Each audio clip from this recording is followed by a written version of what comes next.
Sound check, sound check.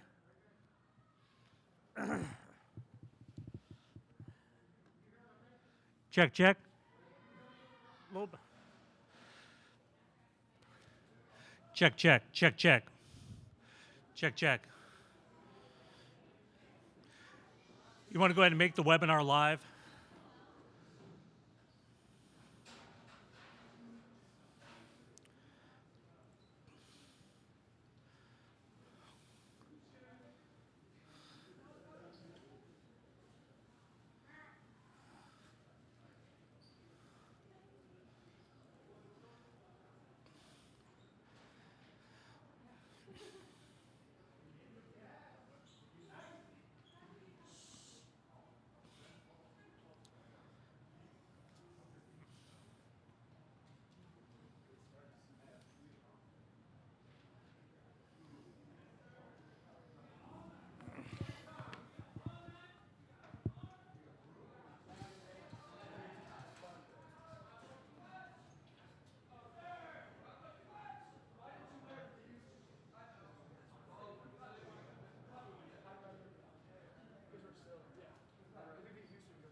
Couple quick reminders before we get started. First of all, if you can please say your name and affiliation before you ask your question, and also if you can direct your questions by name to our student athletes or our coach, would appreciate it. Reminder, no video is taken within the press conference area. If you want to access the press conference video, please do so through using the electronic media boxes in the next room or by utilizing the NCAA Digital Media Hub after we are done. Postgame press conference number 1, Memphis with a 64-53 win over Boise State. Joining us is head coach Penny Hardaway, along with student athletes Jalen Duran and Alex Lomax. Coach, congratulations on the win. Your opening statement, and then we'll open it up to media. Yeah, thank you. It was a fantastic win for us in the program. The guys fought hard. We knew that the game wasn't over at halftime because this is March Madness. We know that teams are going to always make runs. We know Boise is a great team. They were going to dig in. They've been in a bunch of close games all year. They've been playing well all year. Knew the game wasn't over. But we dug in deep and pulled out a great victory for our first, win of this March Madness. Start right here. Schaefer Murray, Washington Sports Network. Penny, just talk about how this was different from you playing as a player compared to as a coach, how it differs and just what it means to you, having that Memphis across your chest and getting that big win. Yeah, first of all, as a player, it's the same thing as a coach for me. The preparation was always big for me. For me, I was going into the game. I needed to watch the guards. I was just a student of the game. I wanted to know what their strengths and what their weaknesses were. It's the same thing I do as a coach. I try to put our guys in a position with the game plan on understanding the strengths and weaknesses of the other teams. Try to get easy opportunities on offense from what I see how they play defense. So to me, it's similar, and it means a lot to me to have the Memphis across my chest, representing the city of Memphis in this tournament. Stephen Johnson, Daily Memphian. Penny, we know how much Alo means to you. The fact that he gutted through all that pain, we saw him at halftime, and was really the difference, made the kind of the game still in play. I guess how much did it mean to you that he played such a role in the first win for the program since 2014? Yeah, I just know that's who he is. If he can walk, he's going to be out there. And, there's just the heart and soul of the team. This is his 4th year. He's a winner. He understands what it means to the city for us to be here right now and that the entire city was watching. And to see him gut through that is what I'm used to. That's just who he is.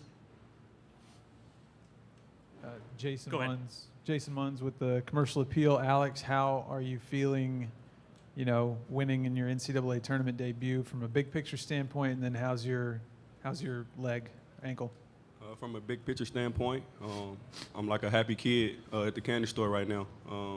That's my first win, my first time being here, and it was a hard-fought game. We left it all on the court. That's one thing that I can say, and I'm just very happy for the city. It wasn't just for me. This was something I wanted to do for the city for a long time now, and I'm glad I was able to get that first win my senior year for the city of Memphis.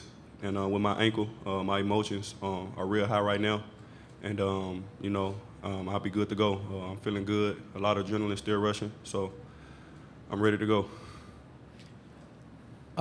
Terry Davis, Tri-State defender. Penny Hardaway, what was your emotions entering the game, and what was your emotion going out of the game? Because you can never go 1-0 again, because you always be 1-0 going to the NCAA tournament. So what are your emotions before and after the game? Yeah, going into the game, I was anxious to get it started.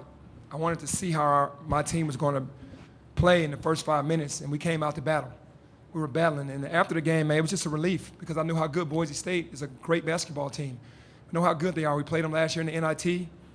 And they've gotten better and added some great pieces. And, man, they just play together. They're just one unit on both sides of the ball, and they're very tough. So I was definitely pleased to get out of there with a win. Cassie Carlson, Action News 5 in Memphis. Alex, for you, when you went down, when you hit that 3 and you were grabbing your ankle, you could kind of see it on your face. Was any of that just flashbacks to last year and the emotion of that? Yeah, in that particular situation, it was kind of a flashback to when it first happened. But I'm kind of glad it wasn't as bad as it was from a while back. And like I said, I'm feeling pretty good from when it first happened. And like I said, I'll be ready to go. Jeff Calkins from the Daily Memphian for ALO.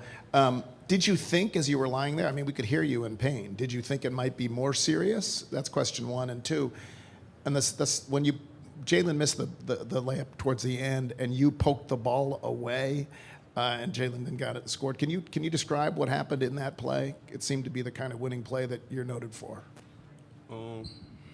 Can you repeat that first question again? What did you feel like when you went down and you were in pain? Okay. Did you think it When was? it was very painful when I first went down because I landed on his foot, and I kind of felt a couple pops or whatever in my ankle at the moment. But like I said, it wasn't as bad as I thought it was because I was able to finish the game and have some adrenaline that helped me with that. And that last play towards the end of the game, to be honest, I kind of went against the game plan. I didn't supposed to stop the break high. But I took a chance right there. It was one in a million chance, and it went through. And Jalen, he made the bigger play by being patient and being the beast that he is by finishing that. And everything kind of went through. That's the chances that I'm willing to take sometimes, and it kind of worked well for us. Mark Giannotto, Commercial Appeal. Jalen, just what was it like in that second half as the lead is, slowly getting smaller and smaller? What did you guys call upon to kind of keep your cool, remain composed? And then I got a question for Penny after you're done. Just coach telling us that it's a game of runs. It's March Madness. There's no bad teams. Every team has a lot of talent. So just us staying focused, knowing it's a game of runs, and knowing what we got to do to get the lead back up. And then Penny, I know you talked about it a little bit, but how satisfying was it when the buzzer sounded, both with what happened during the game, but also with what the program accomplished here today? Yeah, very satisfying. You know how big this is for our city, our school, to even just be here and then to get your first win, man. It's a run of emotions that's going through your body. Just so happy for the fans, happy for the guys because they worked their tails off to get to this point. Beat a really good team. Like Jalen said, there are no bad teams in this tournament. And, man, just filled with nothing but just gratefulness and just being thankful for the opportunity to get that first win. Do we have any questions from our Zoom room? If you do, please raise your hand. Not seeing any at the moment. We'll go back to the room. Hey, JD, all year long you were saying, I just want to make the tournament. I just want to make the tournament. What are your emotions going into this first game, and what are your feelings going into the next game? Very happy to be here, very excited. Definitely taking advantage of the opportunity, enjoying it with my brothers, and just going into the next game, just knowing we got to lock in, get back to the drawing board, and get ready to play. I'm going here first. Justin Reed, Spokesman Review. Gonzaga's business first, but for both Penny and Jalen, a potential matchup with Chet Holmgren, and kind of your thoughts on that. Man, I love Chet. I talked to Chet. I recruited him. Such a terrific player. And just happy for him, for his growth. He's just a superstar.